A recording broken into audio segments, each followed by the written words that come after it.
Hello friends, welcome to the Devgun classes, the education and professional classes for all।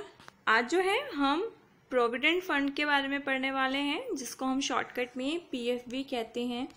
Provident fund क्या है?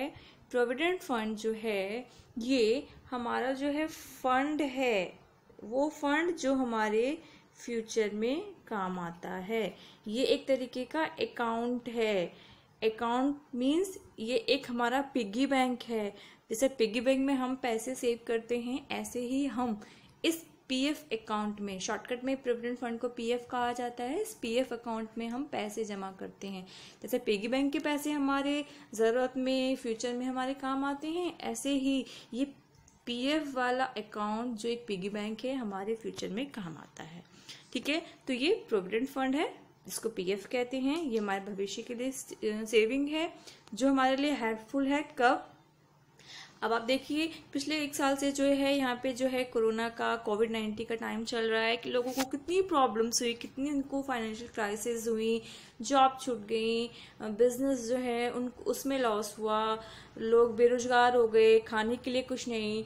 तो ये एक risk है जो फ्यूचर में कभी भी हो सकता है। अगर आपके पास फंड इकट्ठा है तो आपको इसमें प्रॉब्लम कम फेस करनी पड़ेगी इस कोविड-19 जैसे सिचुएशन से लड़ने के लिए। उसके अलावा ओल्ड एज के लिए भी ये पीएफ बहुत ज़्यादा ही बेनिफिशियल है। ओल्ड एज में पहुंच के, यानी कि बूढ़े होने के बाद, क्या पता हमारा लाइफ कैसा होगा, हमारे जो बच्चे हैं हमें ना देखें, या हमारे पास फाइनेंशियल ऐसे प्रॉब्लम हो। और अगर पीएफ की फॉर्म में हमारे पास पैसे इकट्ठे हैं तो हम जो है अपनी ओल्ड एज को अच्छे से सरवाइव कर पाएंगे। तो उस कंडीशन में भी पीएफ बहुत बहुत ज़्यादा ही बेनिफिशियल है। ठीक है, तो पीएफ क्या है मैंने आपको बताया, ये एक तरीके की सेविंग है। जैसे हम अपने पिग्गी बैंक में अपने अपने घरों में पैसे जमा करते हैं, सभी पैसे जमा करते हैं, सभी जानते हैं। बस फर्क कितना होता है, अमीर लोग महंगे पिग्गी बैंक रखते हैं और गरीब लोग जो है वो नॉर्मल से मिट्टी का, जो 2 रुपए में भी आ जाता है। अब शायद वो 10 रुपए में आता है, इससे ज्यादा नहीं। तभी भी वो अपने पिगी बैंक को संभाल के रखते हैं, उसको तोड़ते नहीं, बल्कि उसमें से पैसों को बहुत आराम से निकालते हैं जब भी जरूरत पड़ जाए। तो पीएफ भी एक ऐसा ही सेविंग है जिसमें हम पैसे जमा करते हैं, हमारा गुल्लक है जो हमारे भविष्य में हमारे काम आता है। तो अब देखो, पीएफ जो है वो यहाँ पे हम 2 टाइप्स के पढ़ रहे हैं, जिसमें पहला हमारा है ईपीएफ एंड दूसरा है हमारा पीपीएफ। इसके अलावा वीपीएफ और जीपीएफ भी होता है, जिसको हम आगे डिस्कस करेंगे। तो हैं दोनों ही पीएफ, बट दोनों में डिफरेंस क्या है? ईपीएफ एम्प्लॉयज के लिए होता है जो किसी कंपनी में जॉब कर रहे हैं, वो कंपनी जो है रजिस्टर्ड कंपनी है। ठीक है, और दूसरा होता है पब्लिक। ठीक है, इसमें आम पब्लिक आती है जो अपनी फ्यूचर के लिए खुद पैसे क्या करती है, सेव करती है। तो ये ईपीएफ और पीपीएफ का मेन डिफरेंस हो गया। दोनों में ही फंड की हम सेविंग करते हैं, हम अपने गुल्लक में पैसे जमा करते हैं। तो चलिए आगे देखते हैं। अब देखिए पीएफ का बेनिफिट क्या है। सबसे पहले आप देखिए, जो हमारा पीएफ है उस पे जो है हमें इंटरेस्ट रेट हाई मिलता है। कैसे? 8% का इंटरेस्ट रेट हमें मिलता है इस पे। 8% तक का इंटरेस्ट रेट, जो कि काफी हाई इंटरेस्ट रेट है, वो हमें इस पे मिल जाता है। ठीक है, उसके बाद नॉट लायबल टू टैक्स, ये टैक्स के लिए लायबल नहीं है, यानी कि इस फंड पे हमें कोई टैक्स पे नहीं करना पड़ता, बिल्कुल ही ये टैक्स फ्री है। देन है लेस रिस्की। अभी यहाँ पे रिस्की का क्या मीन्स है कि मार्केट में जैसे शेयर्स पे शेयर का रेट घटता बढ़ता है तो हमारे फंड पे उसका इफेक्ट पड़ता है, बट यहाँ पे हमारे फंड पे कोई इफेक्ट पड़ने वाला नहीं है, कोई लॉस नहीं होगा। लाइफ इंश्योरेंस का काम करता है ये पीएफ। कैसे? ये जो फंड है हमारे फ्यूचर के लिए काम आता है, हमारी लाइफ को सिक्योर करता है, हमारी फैमिली के लिए काम आता है, हम भविष्य में बहुत सी चीजें कर सकते हैं। तो ये हमारी लाइफ को इंश्योर करता है। ठीक है, हमारी डेथ के बाद भी जो है हमारी फैमिलीज को कोई प्रॉब्लम नहीं होगी, उन्हें पैसा रिकवर हो जाता है। एंड फिर है बहुत ज़्यादा कन्वीनियंस होता है। कन्वीनियंस क्यों होता है? इसमें हम इजीली पैसों को सेव कर सकते हैं। जैसे कि हम अपने गुल्लक में पैसे जमा करते हैं, कितना आसान होता है, पैसे उसमें डालते जाओ और वो इकट्ठा हो जाएगा, फिर हम जब चाहें उसका इस्तेमाल कर सकते हैं, जैसे भी चाहें कर सकते हैं। तो ये बहुत ज़्यादा ही कन्वीनियंट होता है। ठीक है, अब देखिए पीपीएफ और ईपीएफ में डिफरेंस है, कुछ बेसिक डिफरेंस है जिसको हम यहाँ पे जान लेते हैं। तो सबसे पहला डिफरेंस देखिए यहाँ पे क्या है, जो पीपीएफ है वो कोई भी करवा सकता है, नॉर्मल आम इंसान कोई भी करा सकता है, बट वो इंडियन होना चाहिए, कोई एनआरआई नहीं। सेल्फ एम्प्लॉयड हो या बिजनेस करने वाला हो, रिटायर्ड पर्सन हो, स्टूडेंट हो, कोई भी। बट ईपीएफ जो है सिर्फ वही करा सकते हैं जो सैलरीड एम्प्लॉय होते हैं और जो उस कंपनी के एम्प्लॉय होते हैं जो कंपनी ईपीएफ में रजिस्टर्ड होती है, ठीक है। उसके अलावा आप देखेंगे कि इसमें जो है पीपीएफ में जो हम इन्वेस्टमेंट है वो 500 मिनिमम है और 1.5 लाख तक हम इन्वेस्टमेंट कर सकते हैं। आपके ऊपर है, आप मंथली इसमें करना चाहो या आप यहाँ पे जो है इकट्ठा जमा कर दो। इकट्ठे का क्या मीन्स है कि कुछ लोग जो है अपना सेविंग कर लेते हैं, कुछ सेविंग होती है उनके पास, वो चाहते हैं कि एक बार जमा कर दे, वो बार बार नहीं पे कर सकते, कुछ जमा पूंजी है, जैसे कि छोटा मोटा बिजनेस करने वाले लोग जैसे होते हैं, ठीक है। और जो ईपीएफ है वो कंपलसरी है। देखिए कंपलसरी का क्या मीन्स है, जो पीपीएफ है वो आपकी इच्छा है, आपको करानी है कि नहीं करानी है, आपकी चॉइस है। आप इन्वेस्टमेंट करना चाहते हैं, आप पीएफ इकट्ठा करना चाहते हैं, फंड इकट्ठा करना चाहते हैं, बट ईपीएफ जो कंपलसरी है कंपनीज के एम्प्लॉयज के लिए, ईपीएफ होगा ही होगा अगर वो कंपनी रजिस्टर्ड है ईपीएफ एक्ट के अंदर, ठीक है। तो आपका 12% आपकी सैलरी में से कटेगा और ये जो है परसेंटेज वो इंक्रीज होती रहती है, डिपेंड करता है सिचुएशन। और बाकी का 12% आपको आपकी कंपनी पे करती है, ठीक है। टेन्योर क्या है, 15 ईयर्स का इसका टेन्योर है पीपीएफ का। आपको 15 ईयर्स तक इसमें जमा करना पड़ेगा, 15 ईयर्स तक आपको फंड रखना पड़ेगा। उसके आगे भी आप करना चाहते हैं, रखना चाहते हैं तो आप उसको एक्सटेंड कर सकते हैं 5 ईयर्स के ब्लॉक में, यानी कि फिर 5 ईयर्स के लिए रख सकते हैं, फिर और चाहे तो फिर 5 ईयर्स के लिए आगे फिर आप 5 ईयर्स के लिए इसे बढ़ा सकते हैं, ठीक है। उसके अलावा ये जो ईपीएफ है ये क्या है, कभी भी क्लोज हो सकता है अगर आप जॉब को छोड़ते हैं। जॉब क्लोज होते ही आपका जो है ये इसका टेन्योर खत्म हो जाएगा। उसके अलावा जो है ये स्टॉप हो जाता है रिटायरमेंट के टाइम पे। जब आप रिटायर हो जाते हैं तो आपका जो है पीएफ जो है कटना बंद हो जाता है, ठीक है। और कुछ टाइम बाद आपको जो है वो पीएफ अमाउंट मिल जाता है और वो आपके ऊपर है, आपको किस तरीके से लेना है, पेंशन के फॉर्म में या कैश की फॉर्म में, वो आप जाने, ठीक है। रेट ऑफ इंटरेस्ट इस पे 8% है, इस पे 8.55% है। कंट्रीब्यूटर जो होते हैं इसमें सेल्फ होता है, खुद हम अपनी सेविंग कर रहे हैं तो हम खुद ही जमा करेंगे। वो हम खुद हो सकते हैं या हम माइनर है तो हमारे पेरेंट्स हो सकते हैं, ठीक है। ईपीएफ जो है उसमें जो है एम्प्लॉयर अनएम्प्लॉय दोनों का कंट्रीब्यूशन होता है। 12% आपके एम्प्लॉय यानी आपकी कंपनी देगी एंड 12% आपकी सैलरी से कटेगा, एम्प्लॉयज की सैलरी से, ठीक है। टैक्स बेनिफिट दोनों में ही है। पीपीएफ भी टैक्स फ्री होता है, इस पर कोई भी टैक्स नहीं लगता, और ईपीएफ भी है जो है वो भी टैक्स फ्री है। बट एक चीज है कि आपको स्टार्टिंग 5 ईयर्स तो उसमें रखना ही पड़ेंगे मेच्योरिटी उस अमाउंट को, अदरवाइज वो टैक्स फ्री नहीं होगा, ठीक है। 5 ईयर पूरा होने के बाद ही वो अमाउंट टैक्स फ्री होता है, ठीक है। अब एक्ट देखिए, पीपीएफ जो है वो गवर्नमेंट सेविंग बैंक एक्ट 1873 में आता है। इससे पहले इसको पब्लिक प्रोविडेंट फंड एक्ट 1968 के नाम से जाना जाता था। और जो ईपीएफ है वो employ provident fund and miscellaneous provision act 1952 के अंडर आता है, ठीक है।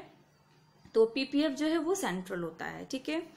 और पीपीएफ ईपीएफ में बेसिक डिफरेंस यही है, दोनों ही हमारी फ्यूचर की सेविंग के लिए ही हैं, बट डिफरेंस ये है कि पीपीएफ हमारी चॉइस है और ईपीएफ जो है वो कंपलसरी है, वो हमें करानी ही पड़ती है अगर हम किसी कंपनी के एम्प्लॉय हैं, रजिस्टर्ड कंपनी के एम्प्लॉय हैं, ठीक है। तो ये डिफरेंस था ईपीएफ एंड पीपीएफ में। आई होप कि आपको क्लियर हुआ होगा, अब आप समझ गए होंगे ईपीएफ और पीपीएफ का बेसिक डिफरेंस।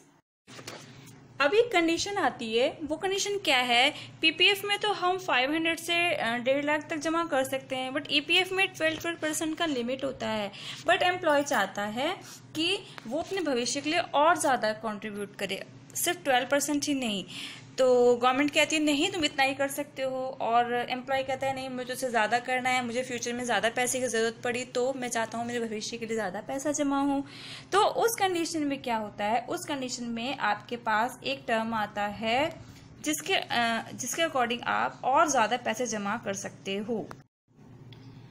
तो वो कंडीशन क्या है, वो कंडीशन है जीपीएफ, जनरल प्रोविडेंट फंड। ठीक है, अगर एक गवर्नमेंट एम्प्लॉयड पर्सन चाहता है कि उसकी सैलरी में से ज़्यादा पैसे कटे भविष्य के लिए, तो उसका जो लिमिट बढ़ता है वो आपका कहलाता है जनरल प्रोविडेंट फंड, जीपीएफ। ठीक है, ये तो हो गया गवर्नमेंट एम्प्लॉय अगर चाहे कि मैं अपने भविष्य के लिए ज़्यादा पैसा जमा करूँ तो कितना करेंगे।